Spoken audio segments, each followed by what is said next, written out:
Welcome to Your Texas Land, a place where we take a deep dive into all things related to land in Texas. I'm your host, David Riley, and I'm happy to have you join us today. In each episode, we explore topics that might affect you as a landowner, and today I'm joined by Tucker Slack, Senior Wildlife Biologist from Plateau Land and Wildlife Management. We'll be talking a little bit about his career as a wildlife biologist, his path to Plateau, and just an everyday life of being a plan writing biologist at Plateau Land and Wildlife Management. Thank you for joining us today, Tucker. Sure, thank you. Nice to be here. So we're going to jump into this. We're going to kind of go from all the way in the early life of Tucker Slack. What got you into wildlife? What got you into this field? What got you interested in wildlife in general? And kind of work our way all the way up to current day. So can you tell us a little bit about your history, where you grew up, and kind of the introduction you had to wildlife? Certainly. So I grew up in Orange County, deep southeast Texas, and from the time I can remember, I had frogs in my pocket. I was just always interested in animals, but not just animals, in wild animals and being outdoors. Always loved to be outside.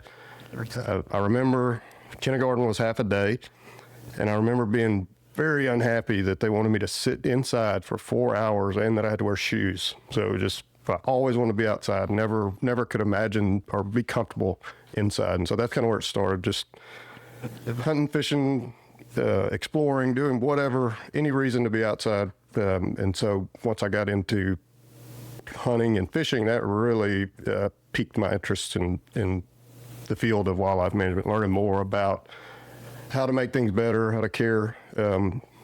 Early days, I think there was a naturalist before Steve Irwin. It was Harry Butler, I think was the guy's name. He was a naturalist.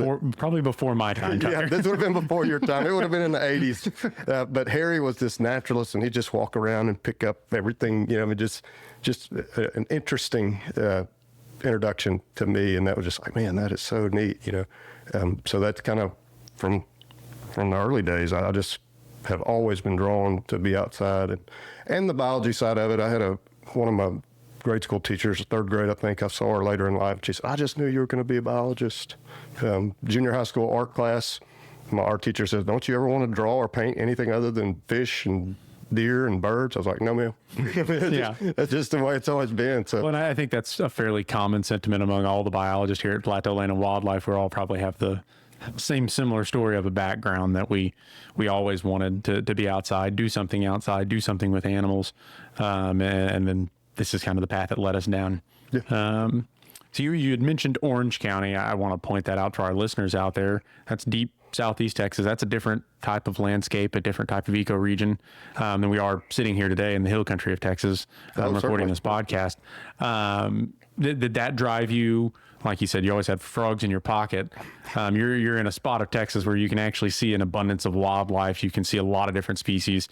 I assume that helped drive it as well. Kind of the curiosity of what this is, what is this, what is that kind of thing when you're out walking in nature. Oh yeah, definitely. I always, not for the sake of hooray wanting to know it. It was just I was always very curious, wanting to understand and wanting to know what things were and how things interact. And so it was just always a draw to me. And I find now that, the more you study, the more amazing it is. It's like you can't even scratch the surface, spend your lifetime doing something and realize how complex. For sure. It's just really, really interesting. Yeah, lots of folks I've ever talked to that kind of live in that region. They always say, like, there's so many plants, there's so many things to learn. It's a lot. Well, it is. It's a lot of rain. It's a lot of water, good soils, good long growing season. And so, it's just that little part of Texas is a lot more like Louisiana than the rest of Texas. Yeah, sure. a little bit closer to Louisiana. I think it's in furthest east county in Texas, yeah. I believe.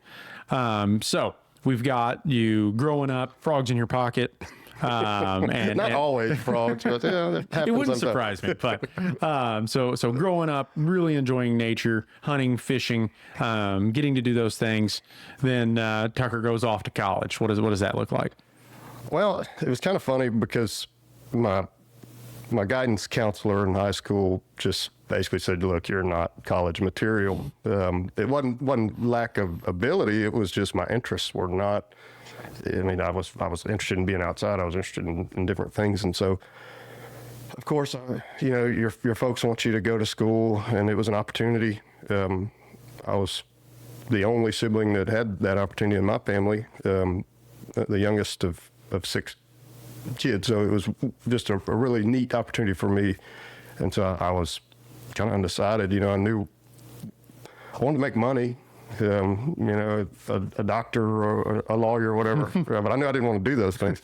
And so I found out about wildlife biology and quickly made my way into the wildlife program and just soaked it up. I mean, I couldn't learn enough. Enjoyed the actual learning of it.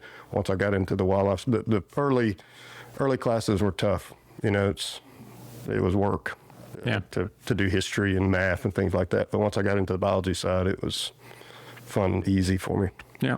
Well, I like to point out what school was it that you were going to? Texas A&M. Okay. Whoop. There's a couple Aggies in the room here.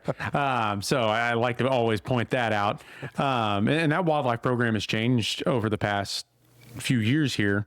From your time there, then my time there. After that, they've shifted more to having the rangeland folks and the wildlife folks all working together under one department now. And I know you're a plant guy. I've been out on the properties with you plenty of times.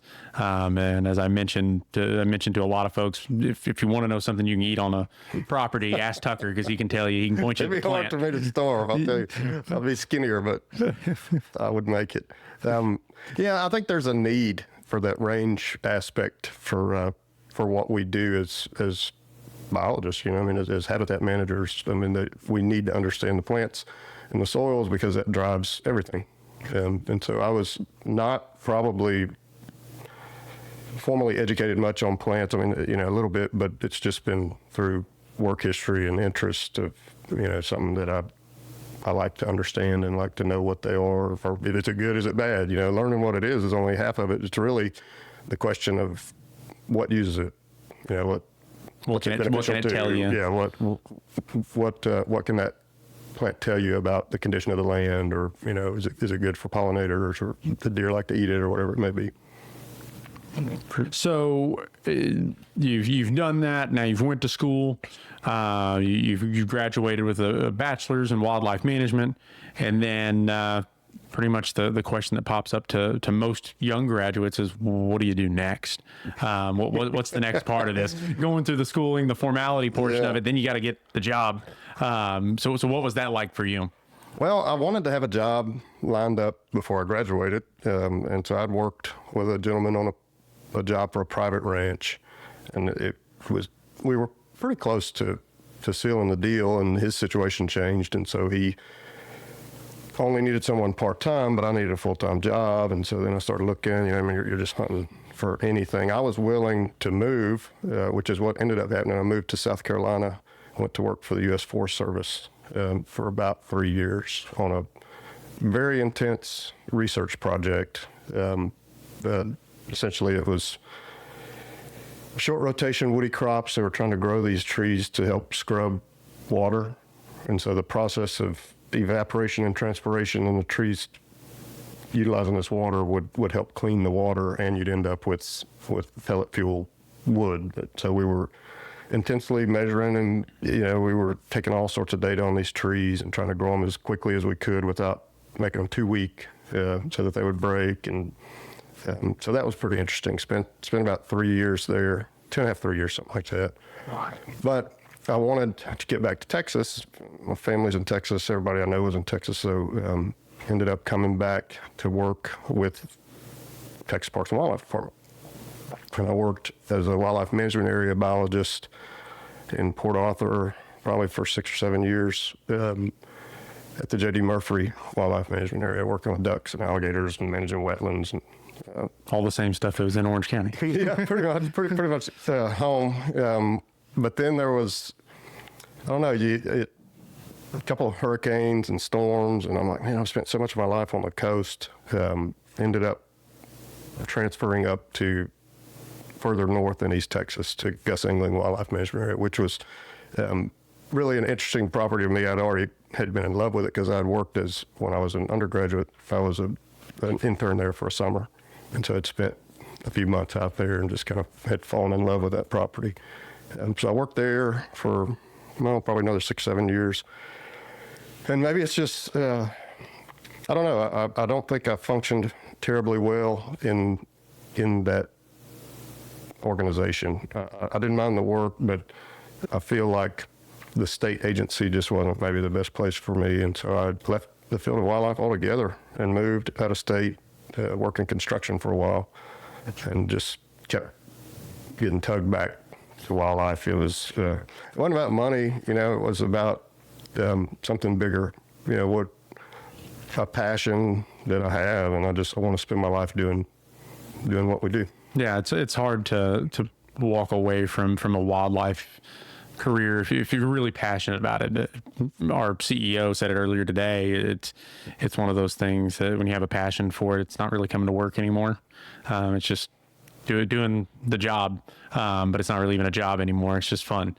I told a client the other day, I said, man, it's fun because I feel like I'm doing exactly what I was made to do. I mean, it doesn't feel like work. Makes paperwork, yeah. But paperwork, meeting with the folks and talking about wildlife and management, that's a fun thing. Yeah, it's easy to do. It comes natural when you've been doing it as long as you have been. So, fun little snidbit that I think is worth throwing in there. So, Gus Engling Wildlife Management Area, you interned there when you were coming out of Texas A&M. And who also interned there with you? Shane Kiefer was one of the interns. Shane Kiefer being our CEO and president of Plateau. Yeah. Well, and it's one of those things that when I talk with some students, I like to point out to them, this world's a lot smaller than you think it is. It feels really big when you're in school. As a student, you're trying to kind of set your foot, understand what you want to do. Then you start to realize you go to these conferences and you're seeing the same person again and again and again. And then they finally retire. So you don't see them, but then you see the same people that are coming into the field for the first time. And it puts your perspective into reality there that you start to see that this is a smaller world. Lots of folks, smaller world, even another little snidbit of information I applied whenever I was in school and you interviewed me for an internship position at Gus Engling. Yeah. So it's a very small world. We're all now tied back together through Plateau. And I think that's where we jump to next is so you were at Gus Engling, you went kind of outside of the wildlife field for a little while, kept drawing you back, and then the path to Plateau from there. What does that look like? Well, I wasn't certain that I would be very good dealing with landowners. That was a fear that I had. I knew the information, but I just didn't know how it would relate to the people in that capacity. And so the job was obviously the senior biologist, and it was not a previous position there. So it was kind of taken over from where other people had been, but starting a new region. And I just absolutely love it. It's been so rewarding. Not the relational aspect of it, in dealing with landowners, dealing with people who really care, dealing with appraisal districts, and just educating and helping assist, and doing something that it's exciting, I guess, for me because people are interested in something I care a lot about, and that's fun. Yeah. No, that makes a lot of sense. I think that's the fun part of our job. We get to talk about stuff we care about, and you get someone that listens and wants to talk about it with you, and that's what makes it fun. Yeah, and you can help. It's a real need out there. Not that there aren't people,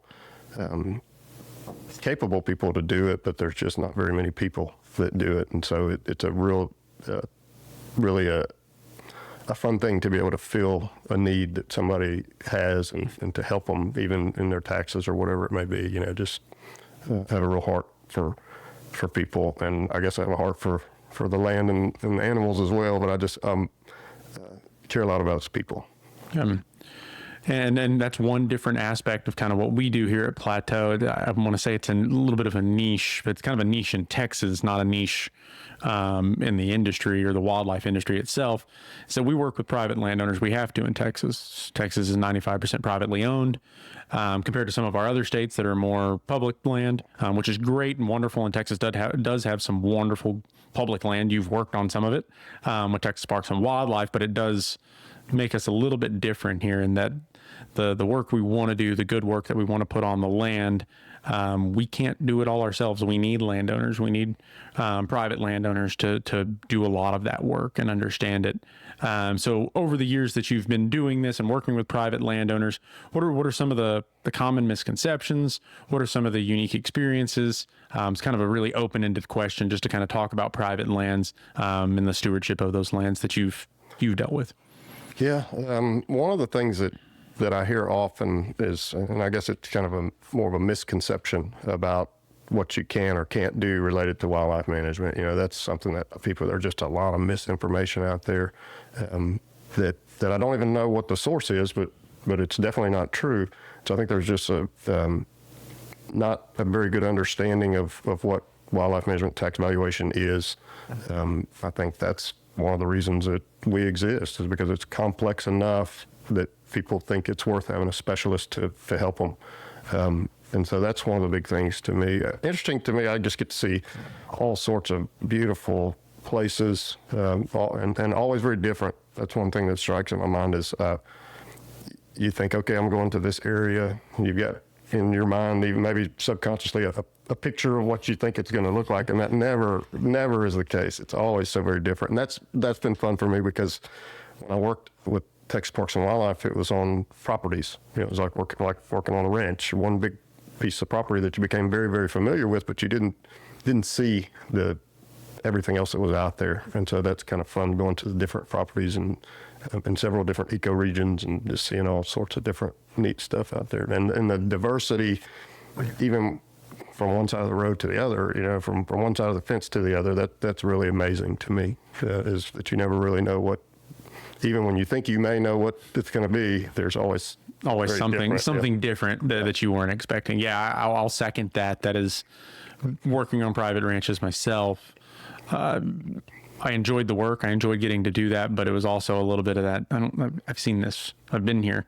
When you were there, at least for a period of time, there's something about that showing up somewhere you've never been before. I talked about this in the last episode I did with Kendall. We kind of had these same conversations, that I like the fact that there's a chance that some of that land that you're going to go step foot on may have not been step foot on ever, or at least maybe in the last century. And you get to see views and see the change of the landscape that no one else might not ever get to see. Yeah, some really, really amazing. It's like opening up a Christmas present. It really is really, really fun to do that. For sure. Right over here. So Tucker, you're out on the eastern side of the state, back home. That's where you're working with the Plateau and what we call our Pines and Prairies region. But the eastern side of the state, where it actually rains and grass grows. And so being over there, it's kind of a unique conversation you have with landowners sometimes about the 1D1 open space valuation. Unlike what we see here sometimes in the Texas Hill Country, you've actually got landowners out there that are utilizing timber valuation as a way to maintain their lower property taxes. And those are a lot of the landowners we talk to that are transitioning into wildlife management. So what are some of the common questions that you get from those landowners? What are some of the common issues maybe you see pop up with transitioning from a timber valuation to a wildlife management valuation? And any tips, tricks, advice for those landowners? Anything along those lines? Sure. There's a lot of timberlands in East Texas. Historically, that's been the case. The deeper you go, the more pine trees are growing. And that timber valuation is just huge swaths of land throughout many, many counties. What's happening now is people are changing their perception of timber, or maybe it's a function of tract size. Yeah, the market is very different now, and so if you don't have several hundred to 1,000 acres of timber, it's exceedingly difficult to get someone to come thin. Or it's not really worth their time to show up out there to do a 5 or 10 acre lot. The cost, mow and demow, getting equipment there, the money that they can make, it's all part of the factor. And so a lot of these smaller acreage landholders who have had timber historically, that has changed, depending on the timber company to come cut, but they can't find a logger to come do it, and so then they're kind of in a spot. They want to be in the driver's seat, be able to take care of their own stuff. Another issue, I think, is always that they're not necessarily mutually exclusive. That a lot of the properties, timber or otherwise, that you go and look at, people are already doing a lot of this stuff. You know, it's stewardship. A lot of it is good land stewards. People who are wanting to care for their land are already doing a lot of the types of activities for wildlife management. And so, you know, having that discussion of, look, you can still grow your timber and you can still harvest your timber, but as far as the county is the appraisal district is concerned, that you're using the property to propagate wildlife. You know, and so I think that there's that's kind of a discussion. I don't think there's a very good understanding, a very clear understanding of the differences or what you're allowed to do or not allowed to do.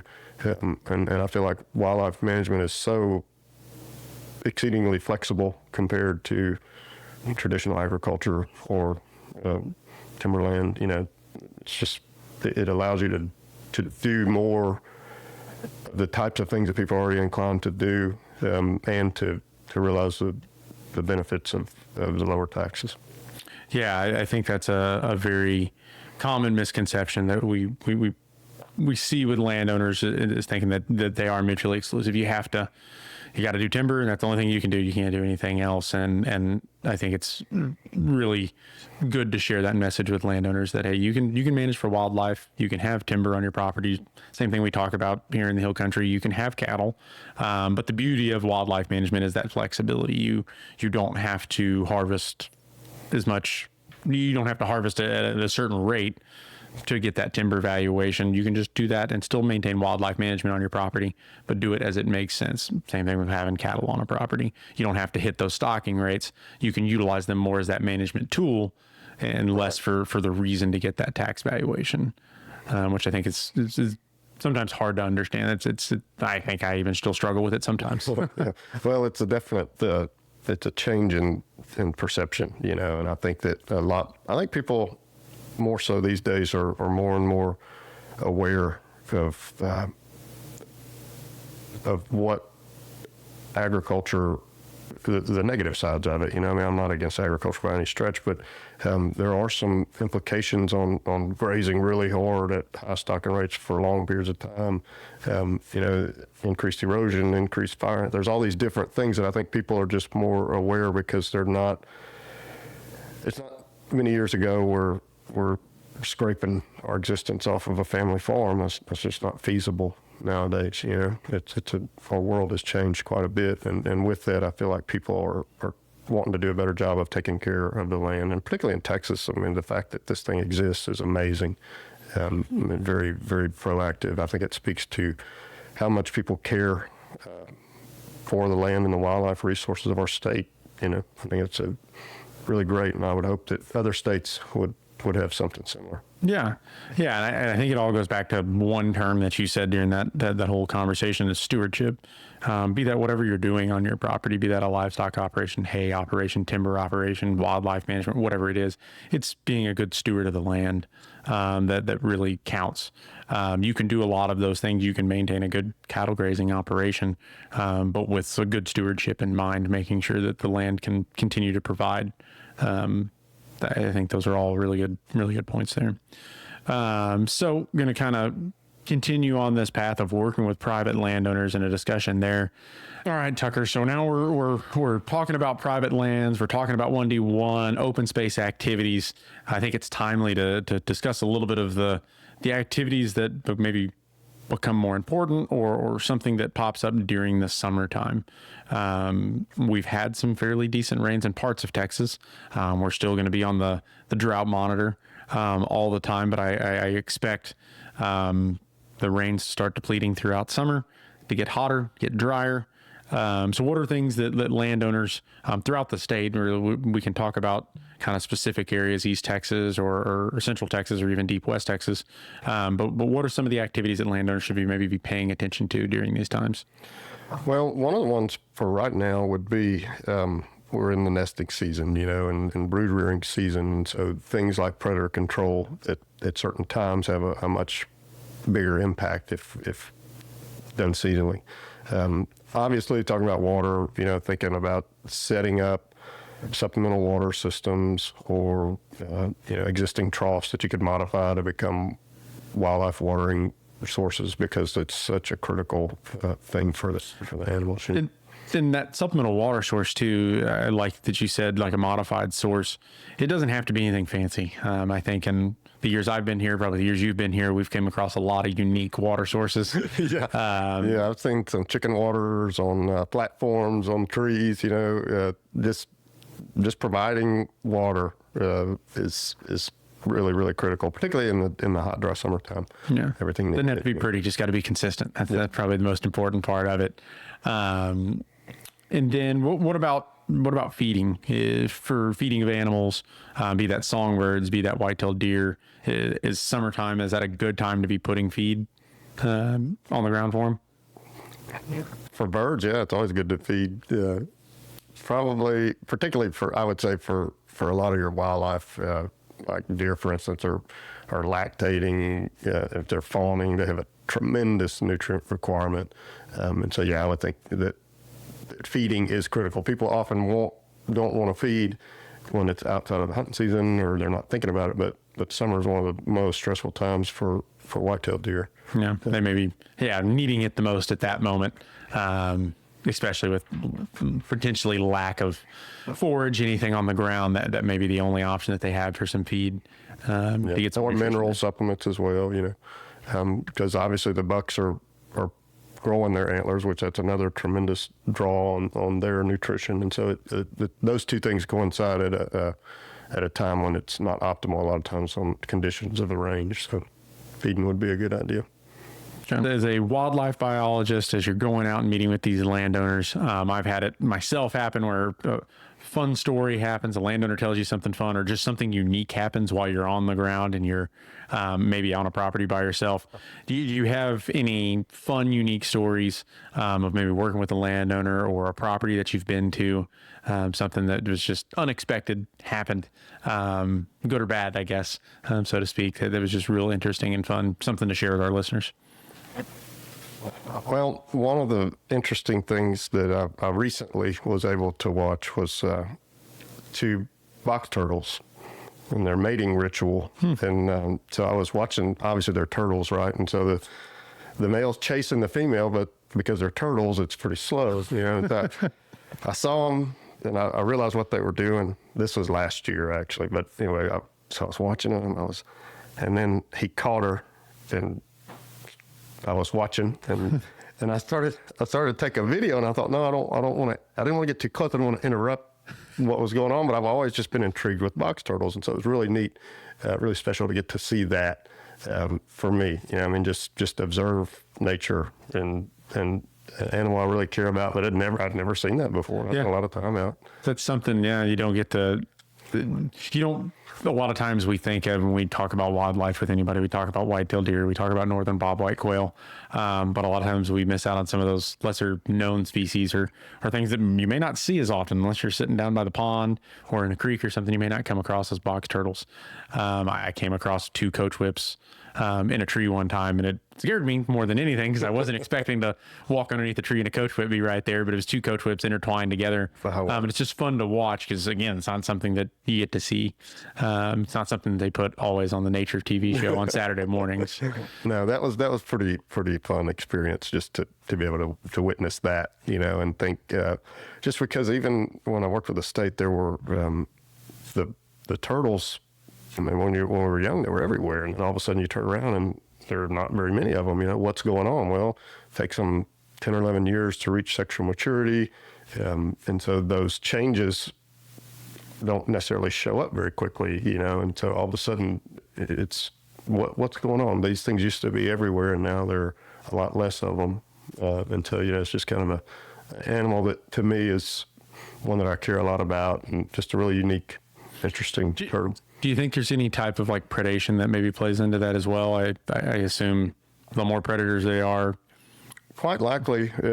I would think that probably raccoons would be the big predator for those guys. They're probably about the only thing that could get into that shell once they were locked up. But I was just curious about other things. Maybe it's something that we've done or started doing, or just changes that could be related to things that people are doing, just an unknown. And so it's exciting when you see them. I don't know, they used to have us go out and we would record data because they're long lived. Yeah, they're easy. They're easy. If you can find them, it's easy to record data on them Yeah. because they're not getting away too They're fast. not too quick. So I don't know, just that was an interesting experience, and I think they're a really, really neat animal.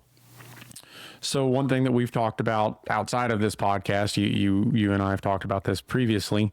One of the passions that I have is working with some of our younger biologists. I think me and you both share the same sentiment. At some point, we might want to retire. I think we enjoy our jobs a little too much. We may not want to, but at some point we probably will, and want to pass this on to the next generation of young biologists out there. And I'm hopeful that we have some of those young biologists that listen in on this podcast. And so what maybe piece of advice, what did you learn over your career, or you're maybe still learning in your career right now, would be something that you'd want to pass along to a young biologist that may be wanting to go down this path of working with private landowners or working on private lands in Texas?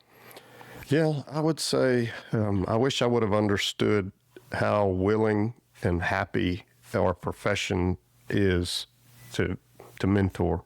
I don't think I had a very good realization of that when I was young, but people that do what we do are really aware of and care a lot about what we do. I think as a profession, it's unique in that way that we absolutely, you don't accidentally end up doing this. You know, it takes a lot of luck, takes a lot of decisions, and so people who end up with this kind of a career, it's a calling, it's a vocation almost, you know, and because of that, they're very, very happy to invest in the next generation of biologists. We're going to pass the torch to them, and so I've been impressed and surprised most of my career with how willing whomever it was able to, how helpful, how much they wanted to help, and they truly wanted to help, you know, because we realized that it's so much bigger than us and our time here. We want to make them better than we were, you know, and so I would just say to young people, take advantage of it. You know, that there are people who are willing to help you and get experience doing different things, do things that aren't maybe what you think you want to do. You know, just kind of broaden your horizon a little bit, because there's a lot of really interesting things, a lot of different ways that you can have a career in natural resource management that aren't necessarily that easy to figure out from looking ahead. You know, it's people end up taking it in a lot of different directions and having a great time. Yeah, you sharing your story, thank you for sharing that. But your story is a great example of that. You've kind of taken different paths to kind of figure out what you want to do and what you enjoy. And I think sounds like you've enjoyed most of those. I've enjoyed almost you've everything enjoyed I've ever done. A lot of things. Yeah, a lot of things that you've done. So again, broadening your horizons, broadening different things that you know, getting involved with them, because you never know what might come across your plate that you can do. That may be in the wildlife field or in the natural resource field, that you didn't realize, hey, I want to do this as a career. I think that's a valid point, and something that I try to at least tell students is you might leave school not knowing what you want to do, and that's okay. But you do know you want to do something in natural resources. Go out there and put yourself out there, network with folks, meet other professionals, because that can be really handy in the back, because they may be able to tell you a little bit about what they did, what they do, and you can make a decision from there. Hey, is this something I want to kind of go down and go that path? Yeah, and that's one of the things I really enjoyed about the internship requirement. You know, they required as part of our degree for us to have an internship, and that was real experience, because I enjoyed it. I loved it, but other people may say, oh goodness, that's not what I thought it was going to be. You know, so it gives you some real world experience that can kind of help you navigate in those early stages of a career. But I just encourage them to get that people count, people matter, you know, and so to work on that network of friends and colleagues, because they're going to be the same group of people. Like you said, you know, it's a great big state, but it's a very insular, small group of natural resource professionals that you come into contact with quite often. So. 100%. And that's a wrap for today's episode of Your Texas Land. We hope you enjoyed hearing more from Tucker and all about his experiences as a wildlife biologist throughout the state of Texas, outside of Texas, all the way to South Carolina, then back to Texas again, here at Plateau, working with private landowners throughout the state on the eastern side in our Pines and Prairies region. So thank you again, Tucker, for joining us today. Thank you for having me, David. Until next time, keep being an advocate for Texas land. Thanks for listening.